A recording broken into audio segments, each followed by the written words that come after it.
Here are 6 secret principles that you need to know and master for you to be able to build a strong community in Web3 and for your NFT project. Let's get into it. If you guys don't know, I've been trying to build community since 2017 when I first started doing that in the fitness space, trying to teach people how to jump rope, which is a passion of mine, and trying to bring people into my journey of losing weight and building the body and the lifestyle that I've developed over the years.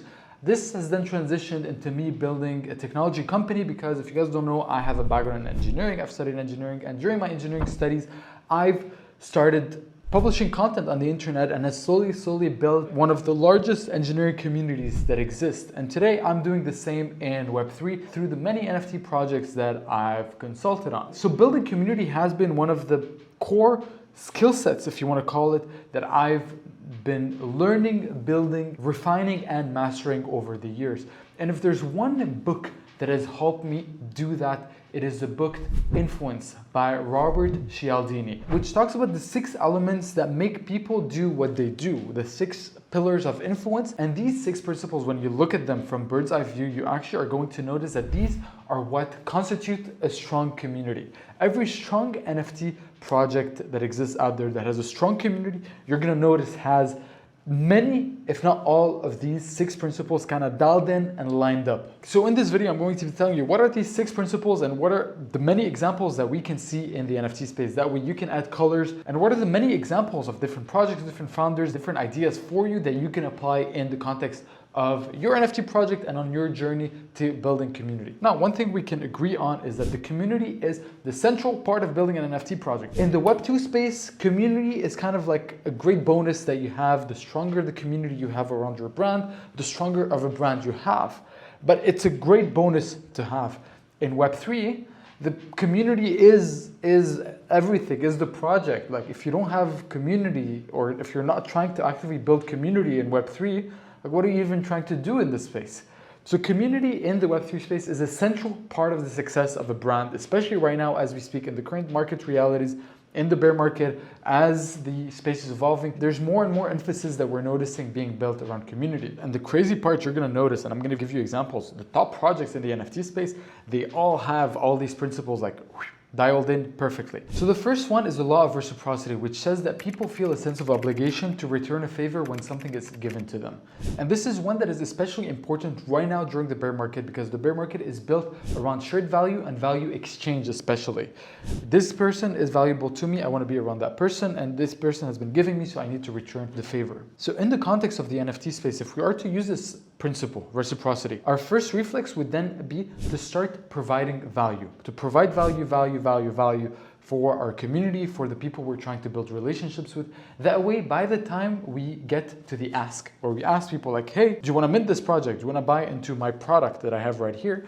They are going to feel a sense of obligation to return the favor. So for your NFT project, how can you create valuable content? How can you create valuable resources? How can you make exclusive experiences for your community that they are going to deem valuable? How can you support them? How can you support the individuals in your community? For example, one thing I always give my CEO, Crypto Kermit, and a lot of credit is that he is crushing the Twitter game, and he is incredibly good at building relationships with people. And the way he does that is he first starts by giving. He would very regularly hop on Twitter spaces of some of the creators that he's been enjoying their content. He would hop on the Twitter spaces, would try to be involved, would try to be active, would try to add value to these Twitter spaces. And he would do that for weeks on end.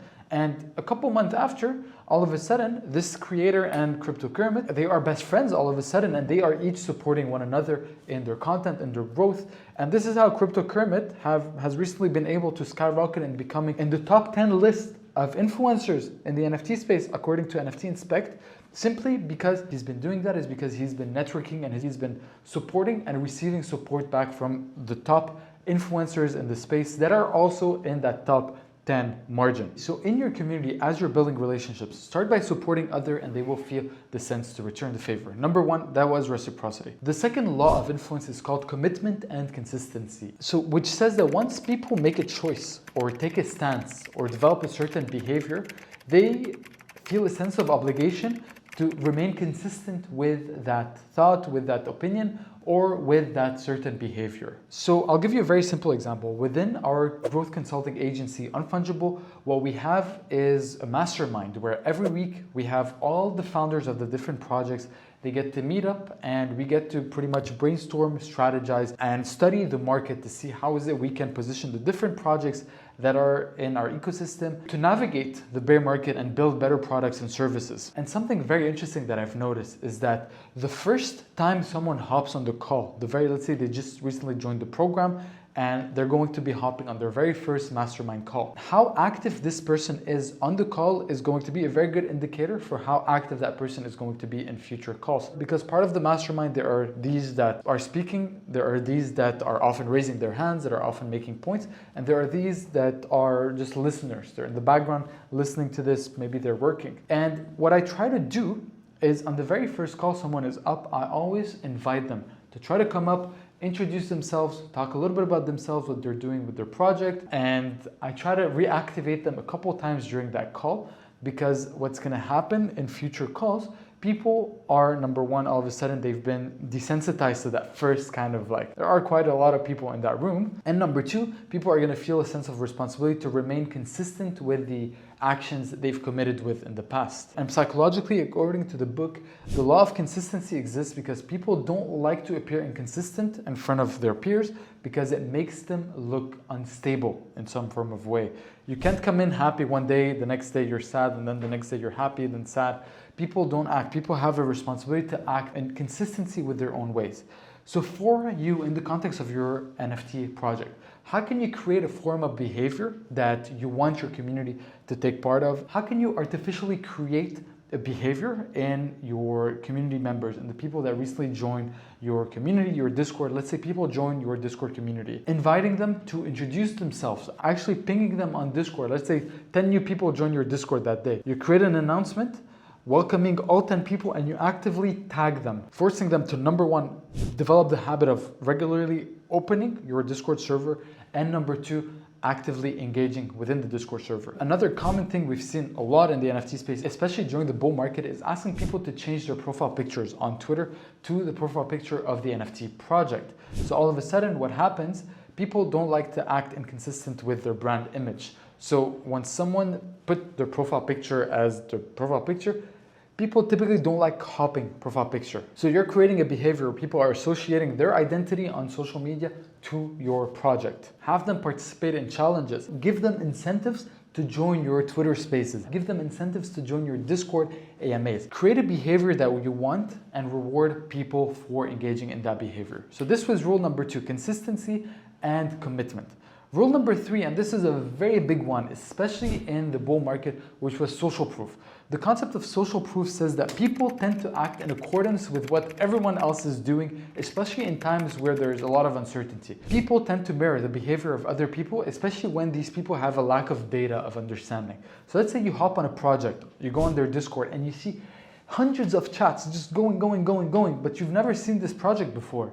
But so you don't have any data. You're going to assume that there's probably something there that is of interest for all these people to be engaged, to be active within that ecosystem. So you're going to pay more attention. You're going to want to be there because these people probably know better than you do. And a big reason why a lot of projects, especially during the bull market, were selling out was simply because of social proof. All the FOMO projects that maybe a lot of you have minted, very little depth, but what they did have was social proof. And after the social proof fades, the curtains get opened and you're like, there's nothing more to that project but the hype that came with it. And social proof is one of the very big factors of influence that you can use to build community. And one way for you to use it, especially if you don't have hundreds of thousands of marketing budget like these previous projects did, so they can just spend to build that social proof and get the eyeballs, is, for example, showcasing active participation or showcasing a certain behavior that you want other people in the community to take part of. Let's say someone is generous enough to make a fan art of your NFT project.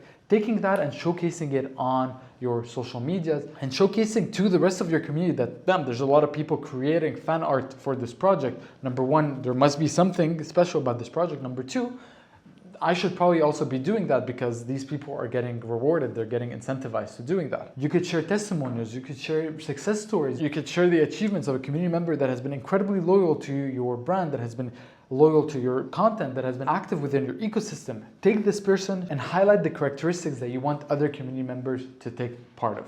So this, ladies and gentlemen, number 3 was social proof. So far we've seen 3 principles. Number 1, reciprocity, commitment and consistency, social proof. We have 3 more to go.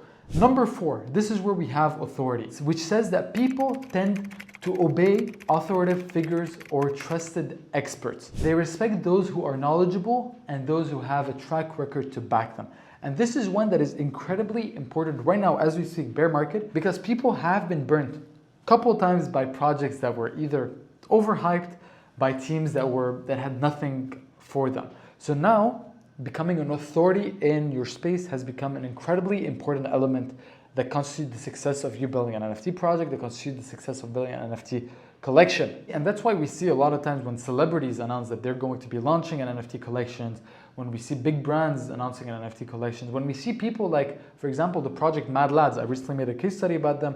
One of the big reasons why this project sold out with very little marketing is because the founder, Mad Armani, has a very strong authority figure in the NFT space. He's been building his brand, he's built technology, he's received millions of dollars in grants and loans for his projects, and then he launched an NFT project. So all of a sudden there was the authority element that people bought into. So in your case, ladies and gentlemen, for you, how can you position yourself as an authority figure in the NFT space? How can you bring your experience, whether that's in Web 2, showcase that into Web 3? How can you take part in conversations that are happening in your industry, in your niche, and showcase your authority, that you are knowledgeable about the things you say and why people should be paying attention to you? So positioning yourself as an authority figure is incredibly important, and that's why I believe, and this is a point I've brought up again and again and again in the NFT space, which is that not doxing yourself in the NFT space is going to become harder and harder and harder to succeed. So by not doxing, it makes it harder for you to showcase your authority.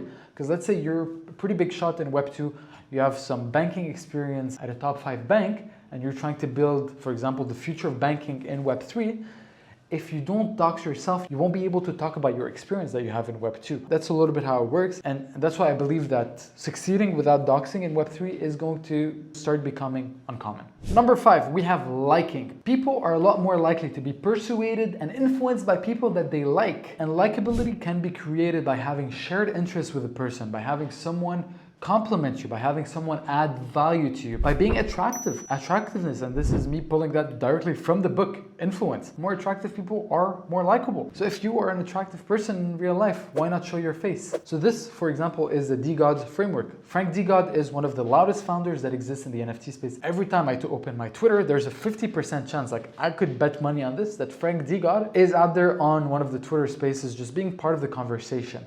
And this guy, if you ever listen to him, he's likable. He's bold, he's daring, he stands by his opinion, he's controversial, and a lot of people like that about him. They like that he is natural about himself. He's not scared to piss people off. He's not scared to share his mind. When you combine his likeness, when you combine his authority, when you combine all of a sudden the reciprocity, because him going out on Twitter spaces and just him being there, giving his precious time and attention on this random Twitter spaces, people appreciate seeing him that, so they feel the need to reciprocate and support him. When you combine all these elements together, all of a sudden you have a brand like DGODs. Are you starting to see, when you combine all these different elements together, how you start having a superpower of a community? So this was liking, ladies and gentlemen. Finally, number 6, last principle of influence is scarcity. People tend to perceive things that are more scarce as more valuable. They want what other people cannot have. And this is, for example, one of the things Whale Swoosh has been doing in the NFT space. So Whale Swoosh, if you don't know, big thought leader in the NFT space, has been building his brand for the last year, being a thought leader. And what he does on an occasional basis is that he has a private Discord for his fans, for the people in his network, and he often drops a limited link to that Discord channel. Just randomly, he would drop a 20 invite, and then boom, it expires like that. So people all of a sudden are going to start paying more attention to his Twitter, because they know that anytime there might be a link dropping, and whoever gets to join the Discord all of a sudden is going to feel very special, because they were able to get into something that is very scarce, that a lot of people want in, but not a lot of people are able to get into. This strategy of dropping scarce Discord links, for example, to your project, it works, but you need to have a lot of social proof. So your project needs to be very hyped, or your brand, or whatever it is you're trying to build needs to be very hyped. I would not invite you to do this unless you have something that is in incredible demand, because people can feel when scarcity is trying to be built prematurely, and it reduces the perceived value of your project if you're not able to hit those scarcity goals. So if your Discord doesn't like instantly fill up in 10 seconds, it's gonna take away from your brand appeal, and it's gonna show that people actually don't care that much about your project, and then you're gonna get the negative effect of social proof. So instead, what you can create, and this is something I'm in the works of doing, is a very private Discord where you handpick the people you are going to invite. So for example, if we were to go back to the law of reciprocity, you've been supporting someone, it's been a while, you've been replying to their tweets, you've been adding value to them. One day, just slide into their DMs and be like, hey buddy, by the way, I'm creating this private Discord for the top builders in the NFT space. Do you want to join? It's just like, it's invite only. So all of a sudden, you're building more relationship with someone by offering them value and bringing into something that is scarce. You make sure to tell them that, like, this is invite only, only the top people get access to this. All of a sudden, slowly, you're starting to build that core community around your project of people that feel special for being there. So this is how I would use scarcity. And just on a side note, the reason why I'm so bullish about NFTs in the bigger scheme of things, outside of Web3 specifically, in the Web2 space, the reason why I love NFTs and I think they're such a big revolutionary marketing tool is because NFTs create scarcity in an environment where it wasn't possible before. If I am to expand on that idea, let's say, for example, you are Louis Vuitton. NFTs allow you to fragment your top loyal customers. Let's say every time you create an account on the Louis Vuitton website, or you check out, all of a sudden you're going to have an account created in the background that has an NFT connected with it, and all of a sudden your top customers, by buying behavior, let's say someone buys from Louis Vuitton once a week, these people are going to have the gold tier NFT. The people that buy once a month are going to have silver. The people that buy once a year are going to have the bronze. And all of a sudden, with each one, let's say you become gold tier, you get the ability to access special event, private venues, exclusivity, special discounts, special drop.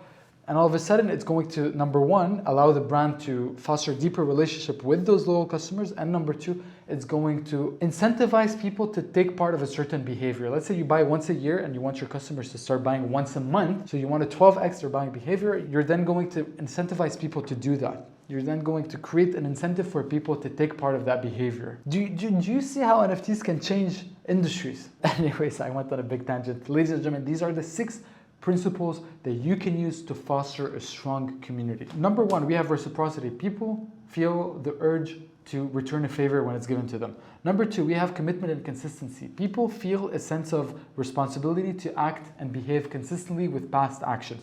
Number 2, social proof. People tend to do what everyone else is doing. Number 4, people tend to obey authority figures. Number 5, liking. People tend to be more persuaded by people that they like. And number 6, people deem to give higher value to something that is scarce and not easily accessible by everyone. Apply one or all of these principles in your project. And trust me, pick one of these 6 principles right now and apply that instantly into your project. Just one. And notice how much of a change that is going to have in the user behavior and the behavior of the people within your community. Ladies and gentlemen, I hope this was helpful. Make sure you leave a like behind you so I can know what is it that you guys like, so I can continue making more of it. And if we're not connected on Twitter together, my username is @HeyThisIsLeon. Let's connect. Just send me a DM telling me you came from YouTube. I'll answer you, follow back, and I'll gladly continue fostering that relationship we are building together. Ladies and gentlemen, I will see you very soon.